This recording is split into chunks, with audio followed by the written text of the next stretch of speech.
Justin Poirier tweeted, he said, "Welcome to the big leagues, Paddy Pimblett. One up for the legends." What do you think about just like you carry? How much pride do you? We're up 3. He beat BSD. I beat Fazeev, and I just beat Paddy. We're up 3 right now. Topuria took out Max, so we might be 3-1. But I'm going to try to avenge that one. Is Conor going to come back? Is John going to fight Pereira? What Dana is kind of, he's not uncertain about. But I believe with performance like this man has delivered each and every time, I believe Justin and Ilya potentially becomes the headliner for that card. You're 100% right. And you're 100% right, and it should be. It should be. It should be. If you want to talk about, being fair competitively, especially in the performance that he puts, like, why wouldn't you? Right. In the perfect picture, you would want Justin to fight Ilya. Standing at the White House, representing the country, that was the vision. The question now is whether that moment still becomes reality. Ilya is laughing now because they have a dirty boxing, really, They just fighting hard, but there is no good technique. But Ilya will be left now because Ilya has such a high level boxing. Justin Gaethje's interim title win didn't just shake up the division. It clarified what comes next. Ilya Topuria has moved forward, and now both fighters are openly calling for the same collision. When two of the most dangerous men in the sport are simultaneously demanding that matchup, it goes beyond marketing or hype. It signals an inevitable reckoning the division can no longer avoid. I believe with performance like this man has delivered each and every time, I believe Justin and Ilya potentially becomes the headline for that card. You're 100% right. And you're 100% right, and it should be. It should be. It should be. If you want to talk about, being fair. He revealed that he's dealing with serious injuries and will need time to recover. Even so, he made it clear that he's focused on something he sees as far bigger right now. Competing at that level, on that stage, means more to him than anything else. He even referenced a White House event scheduled for June, explaining that he's already done his part inside the cage for his country. Opportunities like this, he believes, don't come around often, and it would take something truly significant to stop him from seizing it. Still flowing a little bit, but do you have an update on physically, how you feel? Are you going to need some time off? Is there possibly anything broken after? I definitely need some time off. He fucking rocked my brain a couple times, and the only thing we have over the more dangerous sports, which is boxing and football, is we get to take time, and so I will do that. But the White House is in June, and I represent this country. I represented it tonight, and I hope to be. Obviously, look at the position and the opportunity they just gave me here. There's no way to keep me off that card unless I'm dead. When the idea of a White House showdown with Ilya was raised, Justin stayed grounded and didn't oversell it. Still, he acknowledged the magnitude of what it could become. In his view, it's one of the biggest fights the UFC could possibly make, especially in that setting. Given Ilya's rapid rise, his emphatic finishes, and the way their styles collide, Justin made it clear he's ready to take control of the moment if the opportunity truly materializes. Given how popular Ilya's become and just the method of victory he's had and your style of fighting, and add those two to the White House, how big do you think that fight could be between you two? If I had any bit of a personality, it'd be fucking huge. But I just can't. I can't lie. I can't exaggerate. It's what I do. It's who I am. It's who my parents taught me to be. But, there's no doubt it'll be the best, one of the best fights that they could definitely put on. It'll be for an undisputed belt, and I think they want to have 6 or 7, whatever. They want to have as many as possible. So if he's not back by then, they will strip him, and I will be undisputed, and then I'll fight for the belt on there. Ilya fired the first shots at Paddy, brushing aside the win by pointing to the opponent's age and suggesting the moment had been overvalued. He offered brief acknowledgement of the result before shifting to a clear warning. No matter what happens next, Justin is walking into danger. Justin, meanwhile, remains steady. He admits the challenge will be brutal, but he's holding firm to what he trusts most: his preparation, his team, and his own abilities. He believes he's in this position for a reason. While he hopes the path ends in victory, he understands the outcome can't be controlled, only faced. In the end, time will tell. You are the first two-time interim champion in UFC history. You don't usually get too many second chances, but here you go to a unifier with an undefeated top 3 pound-for-pound fighter. I know he is not Khabib, but what are you taking into this fight with Ilya in terms of lessons and why you're going to make it work this time? Just gotta trust the preparation, trust in my coaches and trust in my skills. I'm here for a reason. I hope it's my destiny, but I don't get to write that, so. When asked if he had a message for champion Ilia Topuria, Justin Gaethje answered plainly. He brushed aside the hype, the trash talk, and the noise, saying he's not concerned with sending messages to any one person. Instead, Gaethje puts his trust in his coaches, letting them do the film study, break down Topuria's tendencies, build the right game plan, and reinforce it in every training session. For Justin, it all comes down to preparation, precision, and execution. When the cage door closes, he believes the strategy and relentless work of his team will speak far louder than words ever could. No, I don't give a fuck. The message will be in the octagon. I won't give him the time of day. I'll, rely on my coach to watch him a lot. I've seen him fight, obviously. Go back and watch these guys. I really rely on my coach. I watched Paddy today. And yeah, this is so fast. I have no idea what the fuck's going on right now.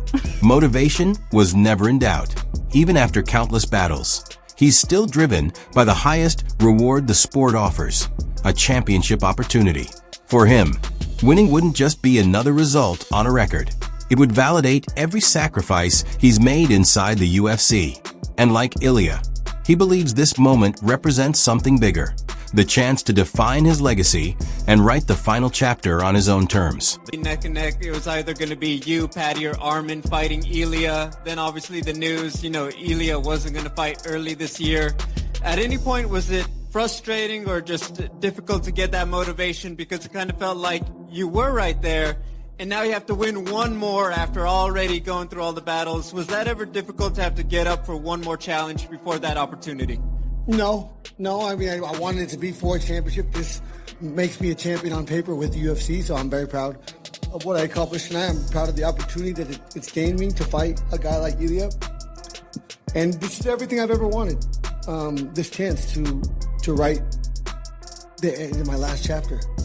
Congrats. It's going to be special. With speculation building around this potential matchup, Dana White views it as a pure stand-up war. Both Justin Gaethje and Ilia Topuria carry serious knockout power. And if Gaethje shows up fully prepared, the fight has all the ingredients for non-stop chaos. White expects fireworks the moment they step into the cage. Two fighters capable of ending it with a single shot. This is the kind of bout built for constant action, elite striking, and headline-level impact. One that could steal the spotlight on any card. And now that it seems that it's going to be Gaethje versus Topuria, it's probably going to be a crazy fight also, most likely striking. How do you see this one going? Yeah, I agree. It's going to be interesting. I think that Ilya hits like a truck, and so does Gaethje, and I think if Gaethje prepares properly and gets... Demetrius Johnson believes the ideal next matchup is Justin Gaethje versus Ilia Topuria. He questions whether Justin is interested in defending an interim title at all, noting that Gaethje's focus appears locked on becoming the undisputed champion.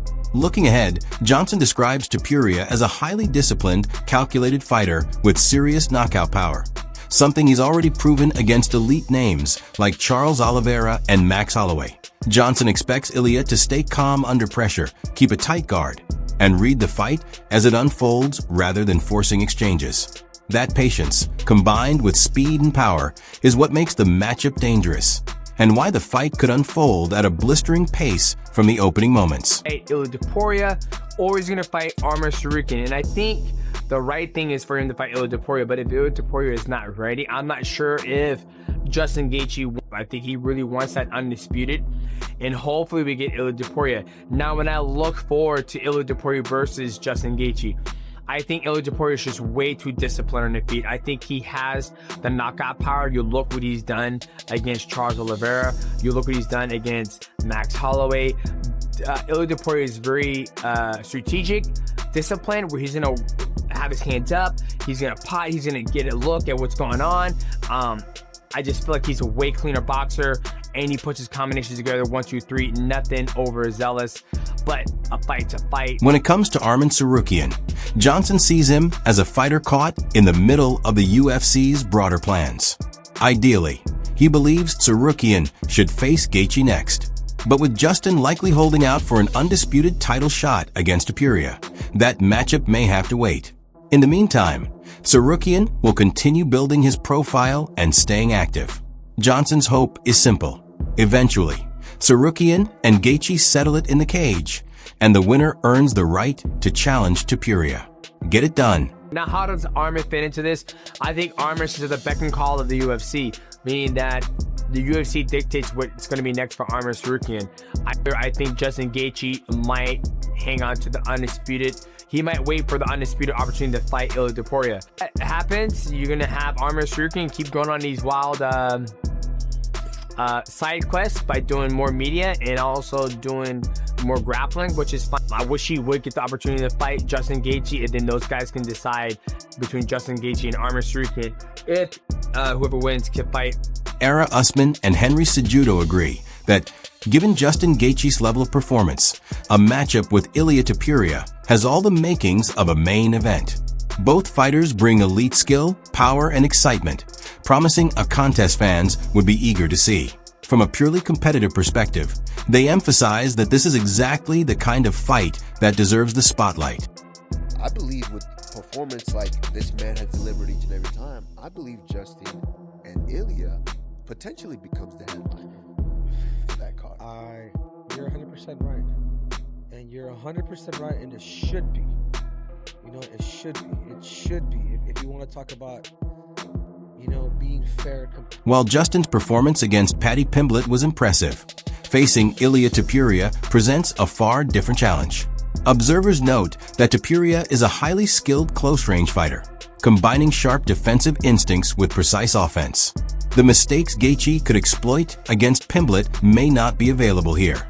As a result, analysts stress that Gaethje will need to adapt his approach, facing an opponent who blends defensive intelligence with offensive accuracy, making this matchup far more complex and demanding. You know, especially the performance that he puts up, why wouldn't you?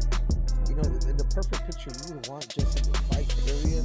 Standing at the White House as an American, that was the vision.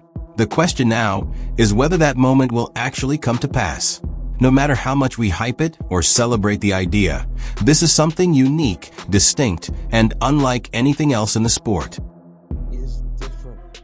It is distinct, and there is... Paddy Pimblett, you can see, one, his head was up, and then two, defensively, like Paddy would do this, like some amateur shit. Bro. It's plus I'm so to be clapped. We all do that. And I'm surprised. And Justin was, and he did hit him, but you could tell Justin was going to the body because he was going over like that overhand. That he did nail him, but. These are the kinds of moments that make a Justin Gaethje fight truly unique. Every time he steps into the cage, he brings something distinct, a style and intensity that no one else can replicate. Somebody compact and somebody that could really keep his freaking hands up, that just understands the finesse of fighting. Justin executed his strategy perfectly, and credit goes to his coaching team, Trevor Whitman, Ben, George, and Luke, for crafting a game plan that exploited his opponent's weaknesses. Analysts like Usman note that Justin doesn't approach every fight the same way. He adjusts his tactics based on who he faces and what challenges they present. Looking ahead, Usman emphasizes that facing Ilia Topuria will be an entirely new test. Topuria brings a unique combination of skill, discipline, and danger that will push Gaethje to his limits.